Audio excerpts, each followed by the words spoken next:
Hi guys, so today we are going to be learning how to multiply a binomial by a trinomial.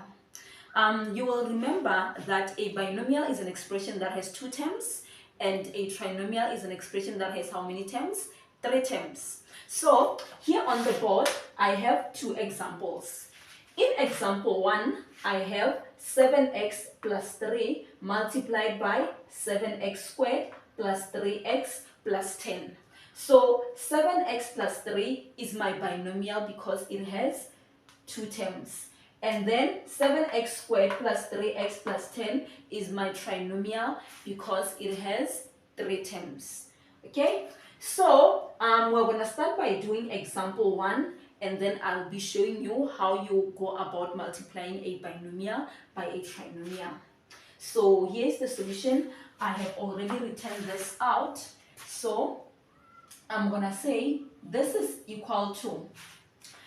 So when you are multiplying out two brackets together, you must make sure that every term in the first bracket multiplies all the other terms in the second bracket.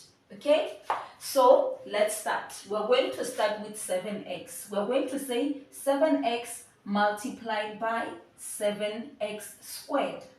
So 7x multiplied by 7x squared is going to give us 7 times 7 is 49. And then x times x squared is going to give us what? It is going to give us x cubed. And then we're going to take 7x again and multiply it by 3x, the second term in the second bracket. So it is going to give us 7 times 3, it's going to give us 21, and then x times x is going to be x squared, right? And then we're going to take 7x again, and then we're going to multiply it by 10. So we're going to have 7 times 10 is going to give us 70, and then x remains as it is. And then we are done with the first term in the first bracket.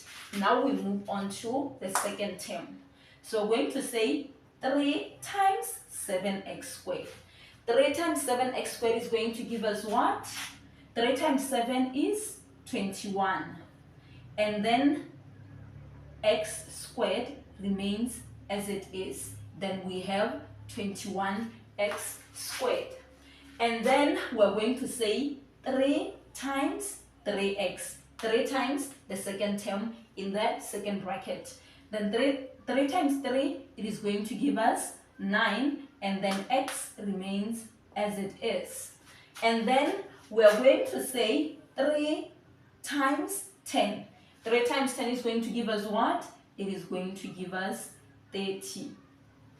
And then, just like that, we have expanded our brackets. We have removed the brackets and we have one long expression, right?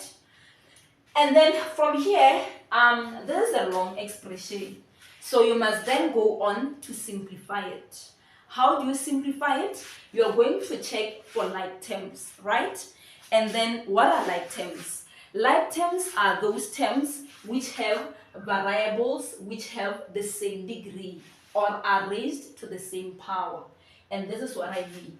If we check 49x cubed, if we go here, the variable in this case is x, right? And the degree is 3. The degree or the exponent is 3. And if we check, there is no other term here which has x raised to the power of 3, which means that 49x cubed does not have any other term that looks like it. And because it does not have a like term, we're going to leave it as 49x cubed. So we are done with the first term. And then let's look at the second term. The second term is 21x squared. So the variable is x and it is raised to the power of 2.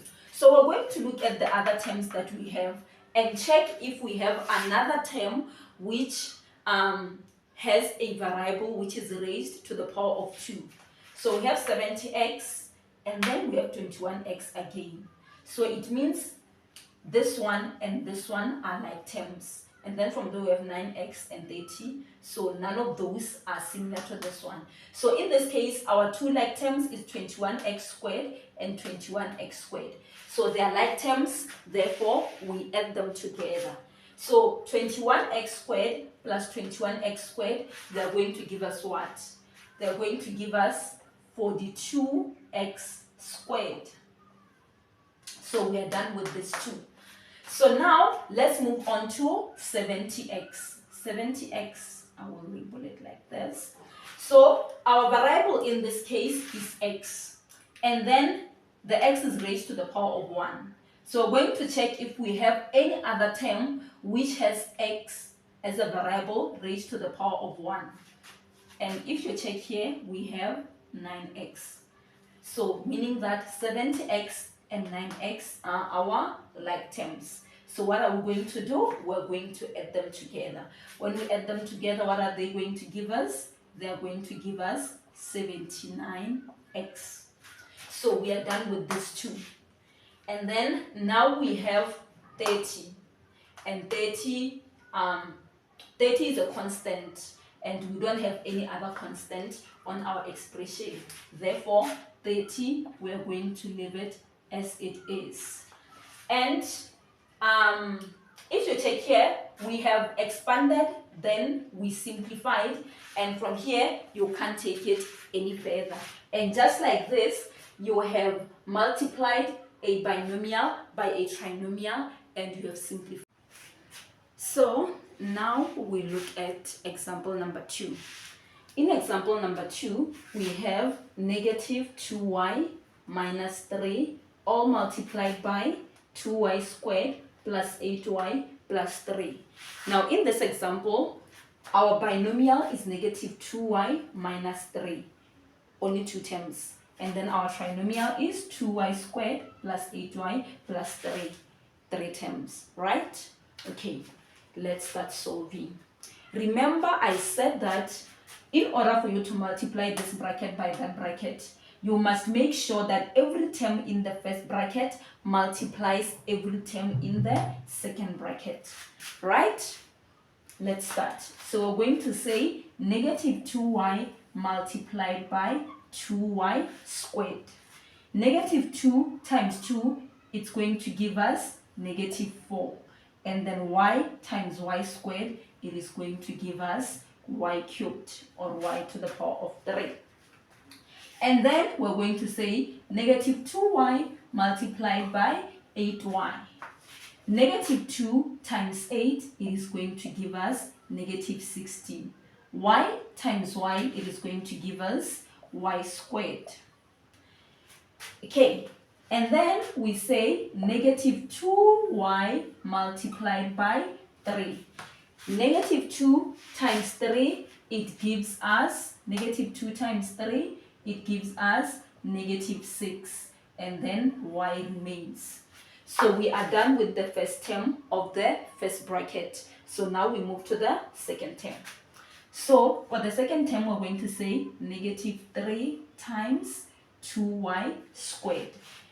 Negative 3 multiplied by 2, it is going to give us negative 6y squared. And then negative 3 times 8, it is going to give us negative 24y. And then negative 3 times 3, it is going to give us negative 9. And we have removed the brackets, right? After you have removed the brackets, remember that you must now simplify. And how do you simplify? You have to identify like terms, add them together, and then come up with the final product. Okay, let's do that.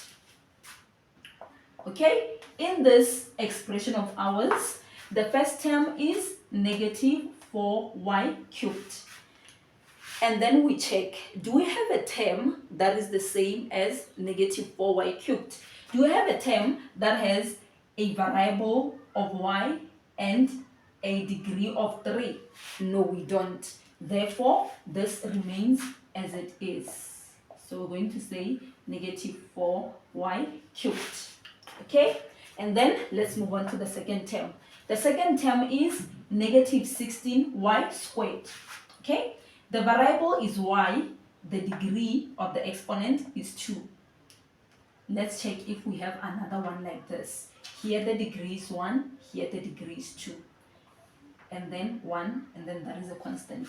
Therefore, negative 16y squared and negative 6y squared are like terms. Because they are like terms, what are we going to do? We're going to add them together. Okay, so negative 16 minus 6, it's going to give us negative 22y squared. So we have added the first pair of like terms. Okay, now let's move on to negative 6y. In this case, the variable is 1 and the degree is 1. So we have to look for another term which has y as a variable and 1 as an exponent or a degree.